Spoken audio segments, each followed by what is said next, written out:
Hello,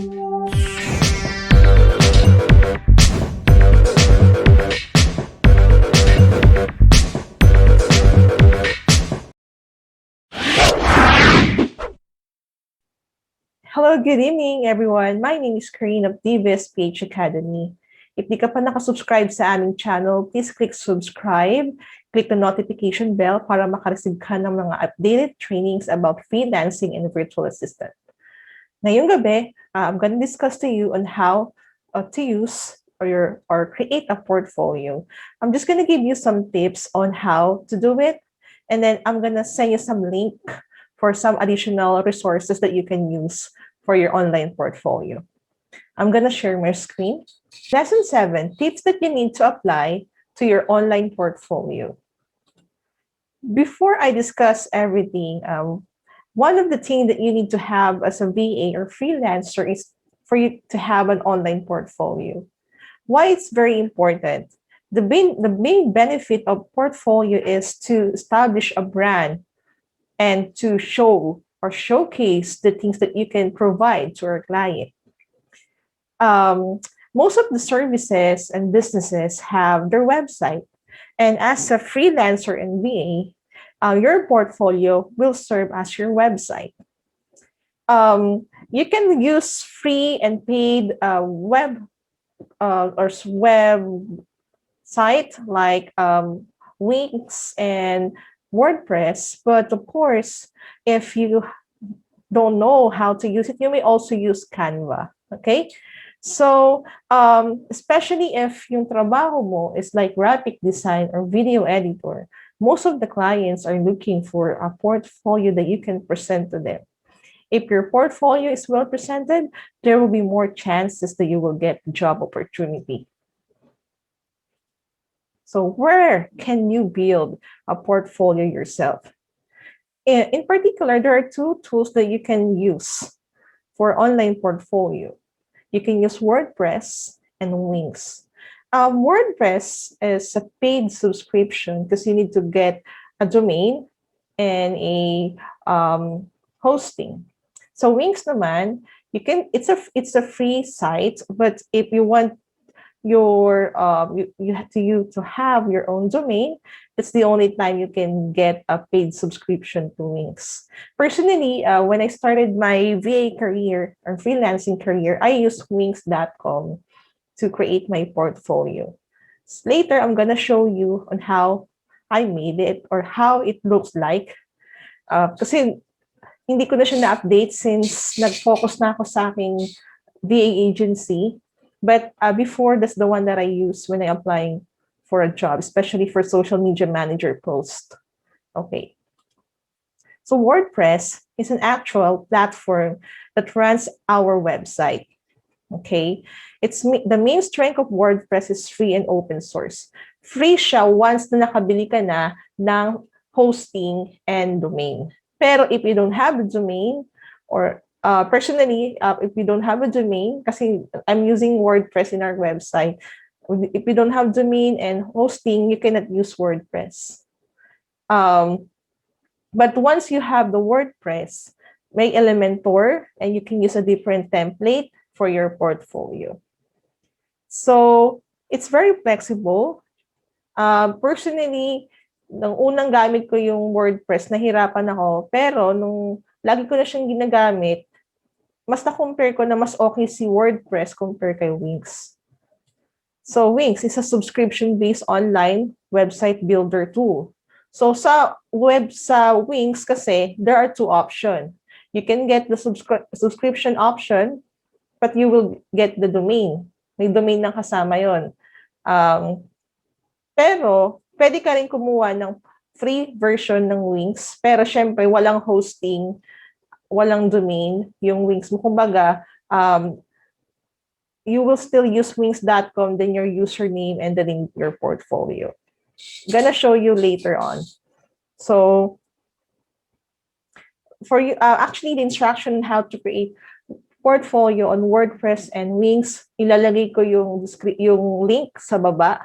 You can just check it out para ma-explore nyo din. But if you don't have enough time, enough courage, or enough patience to use Wix and WordPress, you can also use Canva. Just select a template and then download the PDF form.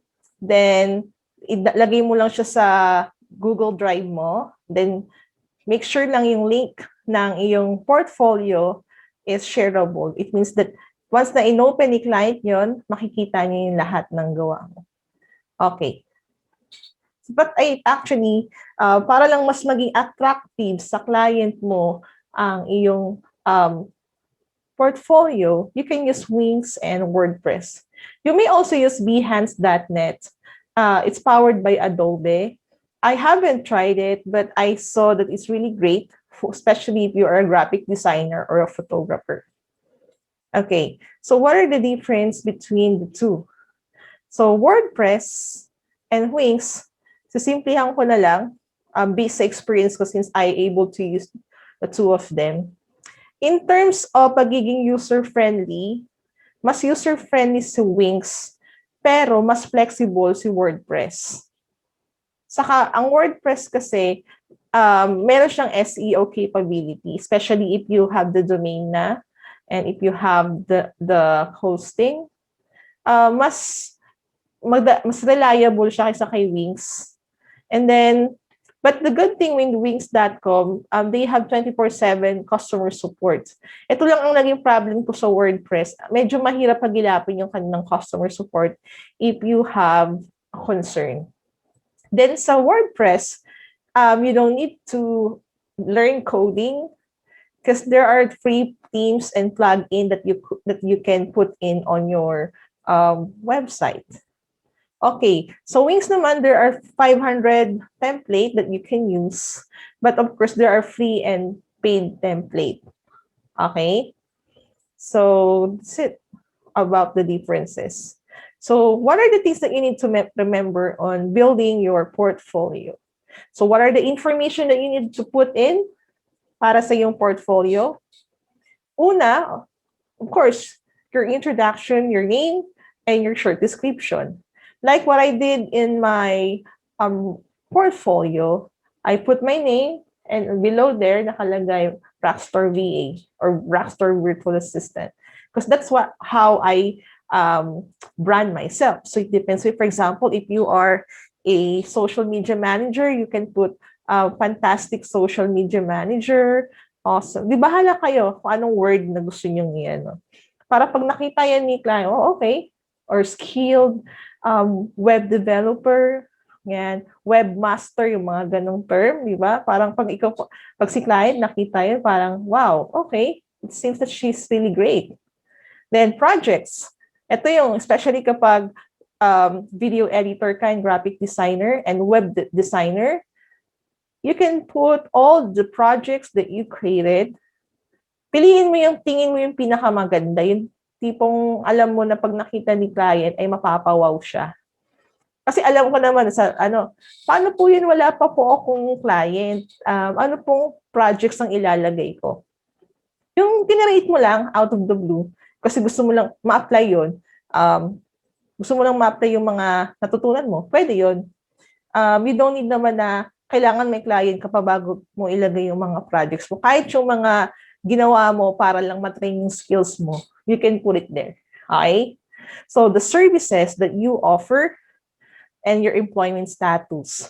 So kung ano bang mga services na in-offer mo? Are you offering web design, web developer, social media, cold calling, general VA, whatsoever? And employment status. Yung mga working experience mo na might be related to the job that you're applying for, or kung wala ka mang job na related doon, yung mga dati mong trabaho, pwede mo rin ilagay yun doon. Okay? So, ways to contact you, you have to put in your phone number, your Facebook page, LinkedIn, email address, and Instagram. Para make sure lang na lahat ng nilagay mong contact details are active and the client will able to get in touch with you once they click that or once they saw your portfolio. Okay? Next, step 2, make the introduction in your portfolio. is a top, as this might sound, but people really don't care much about who you are until they see what you're capable of. Totoo yan. If the client will see your project and your introduction, they will have an idea on how you will help them. Okay? So kumbaga to, your introduction may catch the attention of your client. So you have to make sure that your introduction is eye-catchy and brief or short lang. So for example, in this picture, so ang kanyang introduction, "Hi, my name is Anders, and I am designer living in Stockholm. I build website at Odd Olives." So for example, "Hi, my name is Karine, and I am a general virtual assistant. I assisted real estate investor and realtors, and I can be your rockstar VA." Ganun. Diba? Yung medyo mga pang-wow na introduction. Hindi naman, "Hi, my name is ganito. I'm live-in ganyan." Yung pangwagang hindi naman related sa task mo, wag mo nang ilagay. Make sure lang na dun sa introduction mo, na-emphasize dun yung skills mo. Okay? And experiences. Right. So, step 3, showcase your projects is where the battle is won or lost. Ito personally, nagre-recruit ako ng VA, general VA, and social media and graphic design.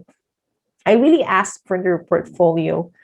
And of course, maraming nag-apply sa akin, but not everyone are, having a good portfolio. Yung iba parang, okay, pero may ilan talaga na pagbukas mo pala ng portfolio nila, mapapawaw ka na.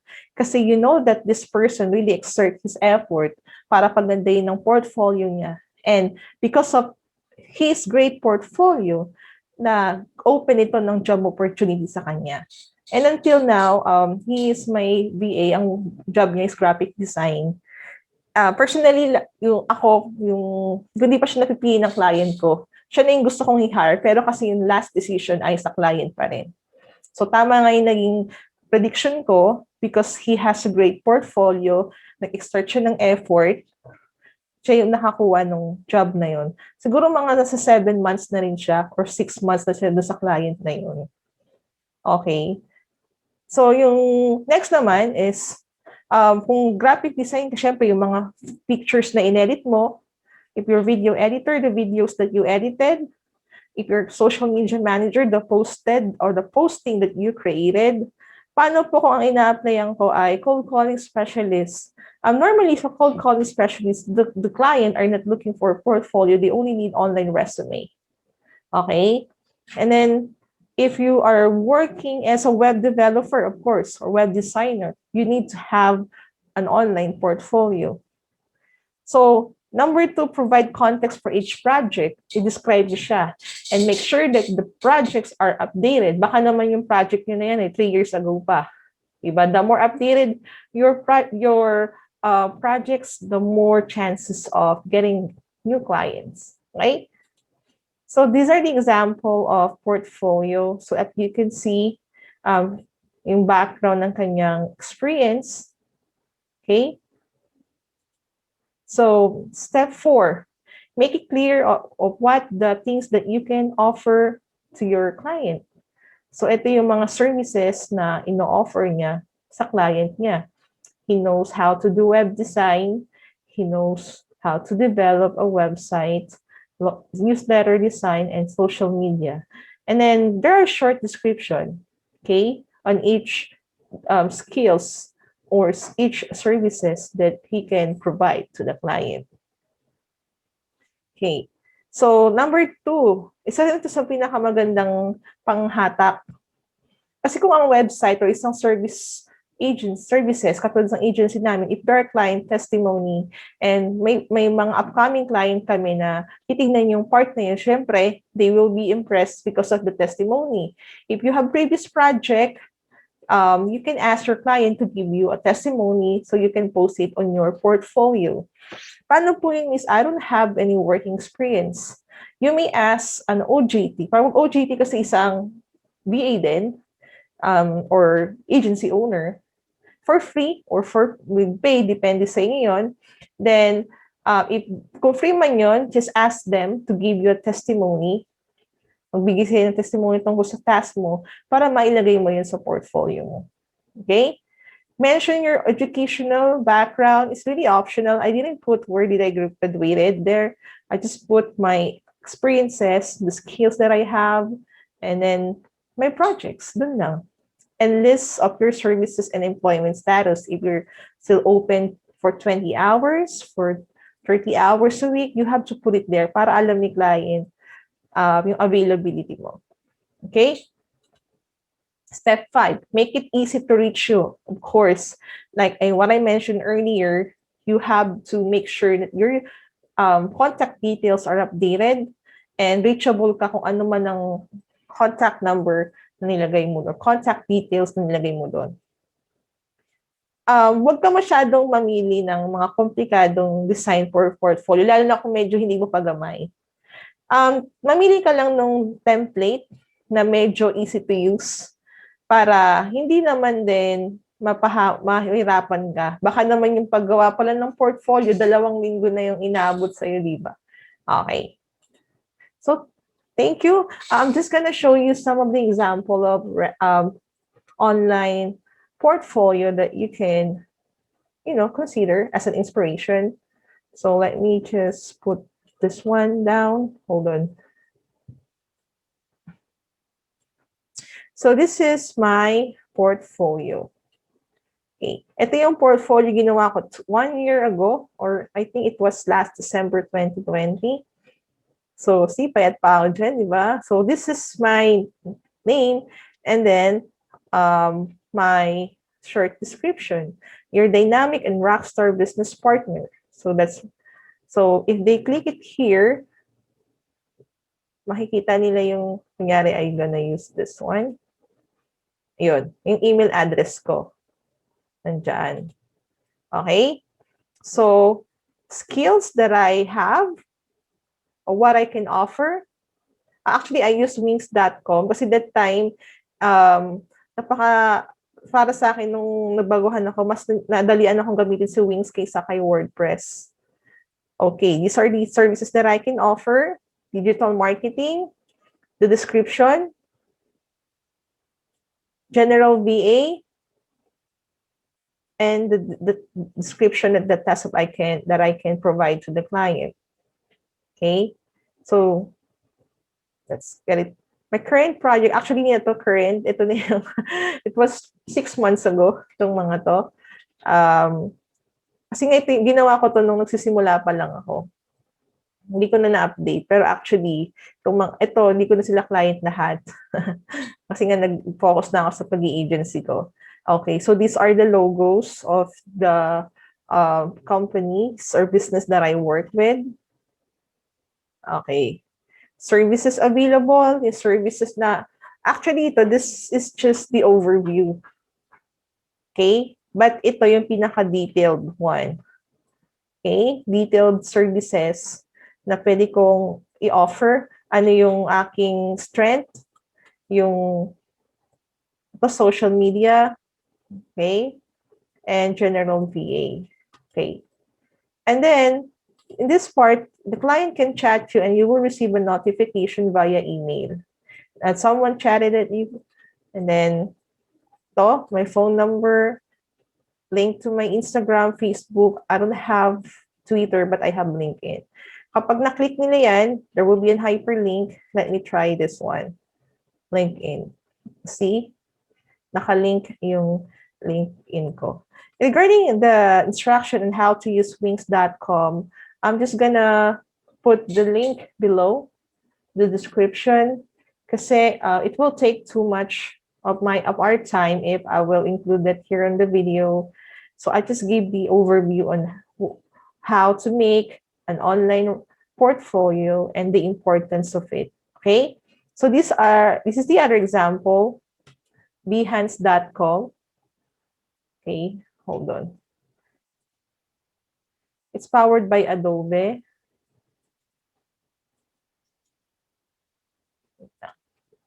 Okay, actually Joshua is one of our applicant. He is working as a graphic designer and web designer.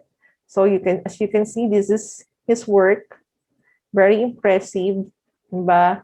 Yung lahat ng kanyang tapos web design, yung mga website na na-design niya, and some of the graphics that he created. Okay, so thank you for allowing me, Cherry.